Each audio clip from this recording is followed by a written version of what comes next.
Guys, kasi Friday ngayon, wala kaming pasok. So, tingnan nyo yung kasama ko sa bahay, ha.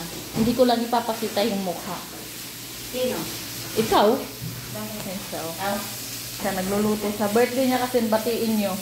Birthday! Magluluto siya na, ano lulutuin mo? Nung 11 pa yun, sabi ko, wala nga akong pera, mga kayo. Ano lulutuin mo? Sushi. Oh, magluluto siya ng sushi. Busy yan.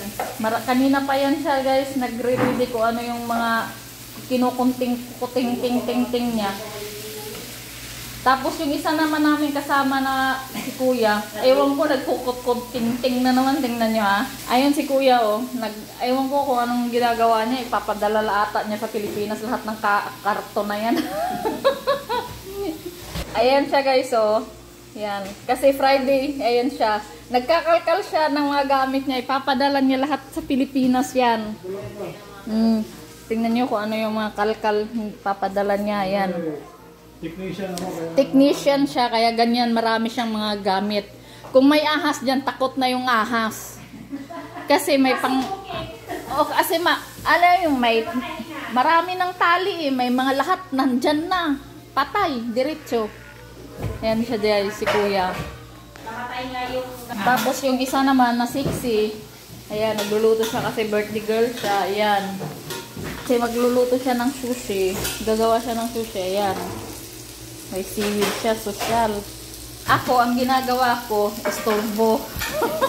Makikiasay. Yung kamay ko, parang pugitang kulay. Tingnan nyo yung ginagawa. Anong tawag nito? Ay, basta luto na natin. Basta luto na daw yan. Yun na yun. Wala palang pangalan to. Basta manok. Basta manok, ilagay sa tiyan. Sog ka na nun. Yan, ganito kami guys pag Friday kasi wala kaming pasok kung ano-ano pinaggagawa. Minsan hindi kami nagkikita, nagkukulong sa kwarto. Kanya-kanya kaming kain, kanya-kanyang wala lang. Ganito kami pag Friday. Friday na lang magkikita-kita, wala na sa duty, wala, pagod ang tao. Yan siya, birthday niya nung 11 birthday niya, ngayon niya sinelebrate kasi wala kaming pasok.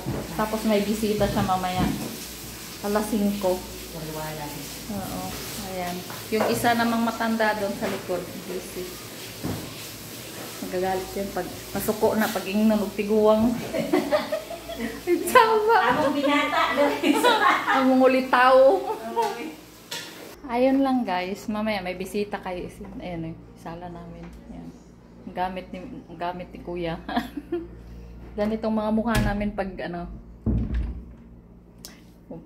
walang pasok Friday. Ganyan lang. Yun.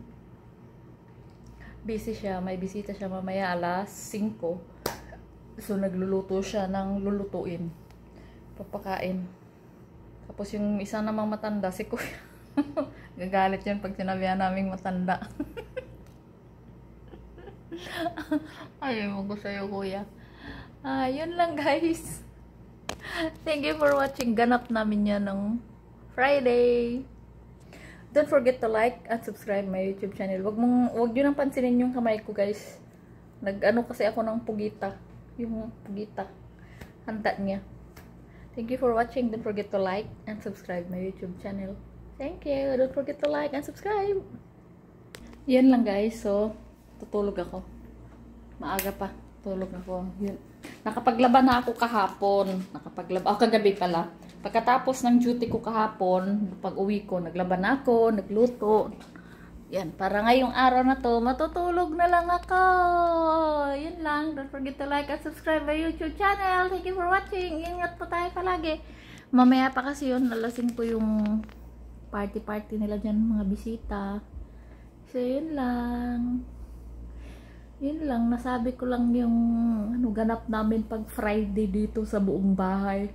Kasi pareho kaming off. So, minsan may trabaho yan siya. Sa Friday yung isang babae, si Noor, ang pangalan niya Noor. Minsan lang. Pero, palaging nandito yan sa bahay. Off niya pag Friday. Yun lang, matutulog ako.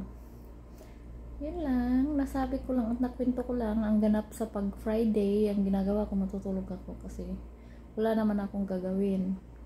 Nakapagkape na ako, nakakain na ako, nakapaglaba na ako kagabi, nakalinis na ako ng kwarto ko. Ang higaan ko lang. Yan lang. Bye-bye. Thank you for watching. Ingat po tayo palagi.